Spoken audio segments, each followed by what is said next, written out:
मैं आपको याद दिलाना चाहूंगा, मैंने कई मर्तबा आपके दरमियान में खड़े होकर कहा कि इन पर भरोसा मत करिए, अपने वोट को जाय होने मत दीजिए, मगर मजलिस के मुखालिफिन हम पर इल्जाम लगाते गए कि असदुद्दीन ओवैसी बी टीम है, असदुद्दीन ओवैसी वोट काटने के लिए आया है। मगर मेरे अजीज दोस्तों और बुजुर्गों, मेरी इज्जतदार माँ और बहनों, मेरे गयूर नौजवानों, बताओ, जब मैं आपसे कह रहा था, क्या वो बात आज सच नहीं निकली? जिसको आपने भरोसा कर उसको वोट दिया, उसने एक मर्तबा नहीं कई मर्तबा आप लोगों को ठगा है। आपने सेकुलरिज्म के नाम पर, आपने बीजेपी को रोकने के नाम पर, मोदी को रोकने के नाम पर आपने वोट दिया। मगर बताइए आज आप क्या देख रहे हैं?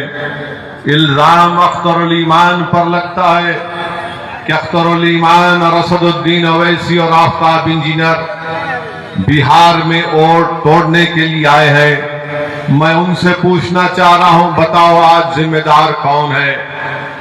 आज जिन्होंने आपका वोट लिया और आपको धोखा नहीं दिया बल्कि आपके पीठ में खंजर घोंपा, आज वो सब के सब खामोश बैठे हैं। इसका जिम्मेदार ना सिर्फ नीतीश कुमार है बल्कि इसका जिम्मेदार तेजस्वी यादव भी है, इसका जिम्मेदार भारत के वजीर आजम नरेंद्र मोदी है। ये तमाम के तमाम तीनों पलटू मास्टर हैं, बोलते एक हैं और सत्ता के लिए कुछ भी कर जाते हैं। अगर हम चुनाव लड़ते हैं तो हम पर इल्जाम लगा दिया जाता है, मगर आज बिहार में बीजेपी अगर सत्ता में है तो इसका जिम्मेदार ना सिर्फ नीतीश कुमार है बल्कि इसका जिम्मेदार तेजस्वी यादव भी है कि आपने आज बिहार की जनता पर बीजेपी को मुसल्लत करके रख दिया। आपकी नादानियों और गलतियों की वजह से आज बिहार में आरएसएस मजबूत हो रही है। हम चुनाव लड़ते हैं तो हम पर उंगलियां उठाई जाती हैं, इल्जामात लगाए जाते हैं, मगर बताओ आज बिहार में अगर बीजेपी की सरकार बनती है तो इसका जिम्मेदार क्या अख्तरुल ईमान असदुद्दीन ओवैसी है। हमारे 4 विधायक को इन्होंने तोड़ लिया।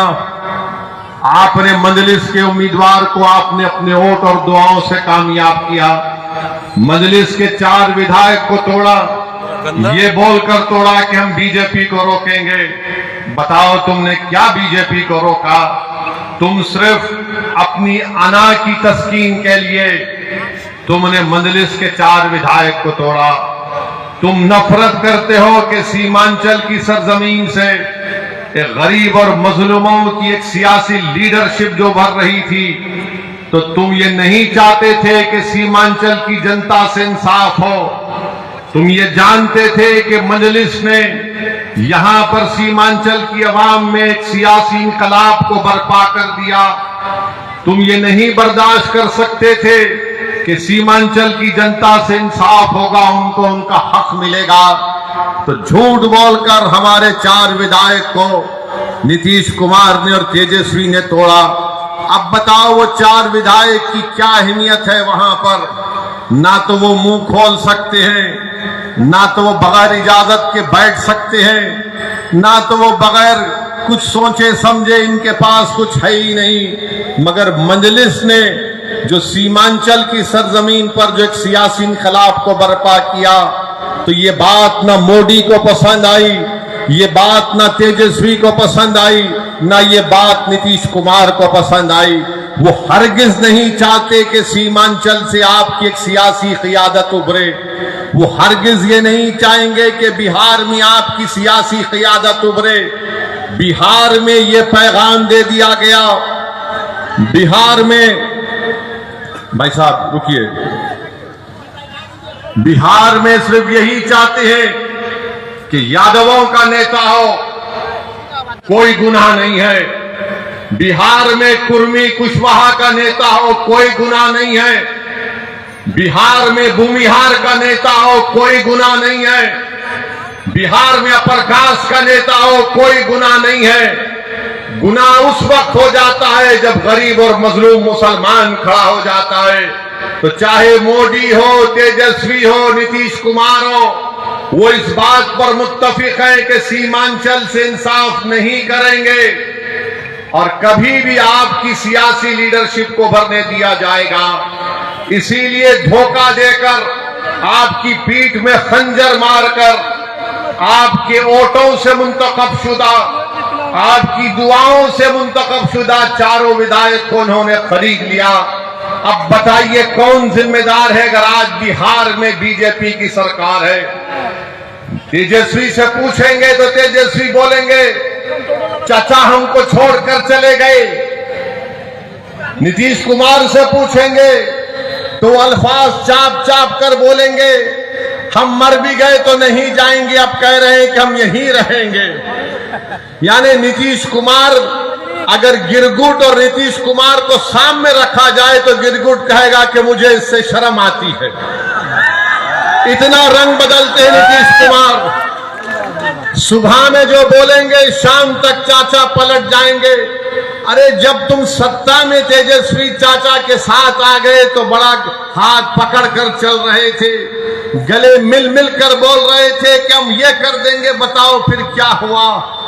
क्या सीमांचल की जनता से इंसाफ हुआ? क्या सीमांचल में यहां पर आप ही के इस विधानसभा में यहां पर 2 अनुमंडल की जरूरत थी? क्या एक अनुमंडल खुला? 10वीं जमात के इम्तिहानात चल रहे, हमारे बच्चों को तकलीफ होती है, यहां की जनता को तकलीफ होती है, मगर सिर्फ खेल सत्ता का है और सिर्फ कोशिश यही होगी कि कहीं से भी, किधर से भी सीमांचल की जनता से इंसाफ ना हो। मैं पहले भी आपसे कहा हूं और आज फिर कह रहा हूं मेरे भाई, जब तक अल्लाह असदुद्दीन ओवैसी को जिंदा रखेगा मैं सीमांचल की लड़ाई लड़ता था, लड़ रहा हूं और इंशाअल्लाह ताला लड़ता रहूंगा। सीमांचल की आवाज कभी खत्म होने वाली नहीं है।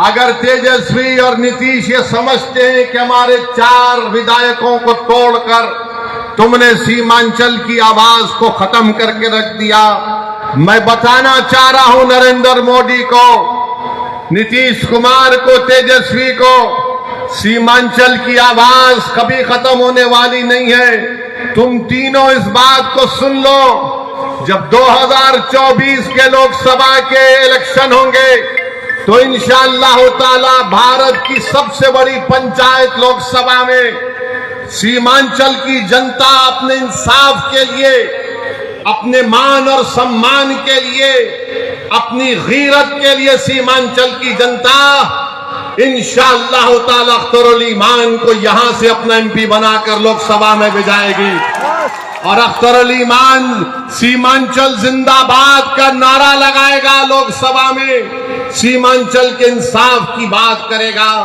अरे बताओ तुम कब तक धोखा दोगे सीमांचल की आवाम को? तुमने क्या किया?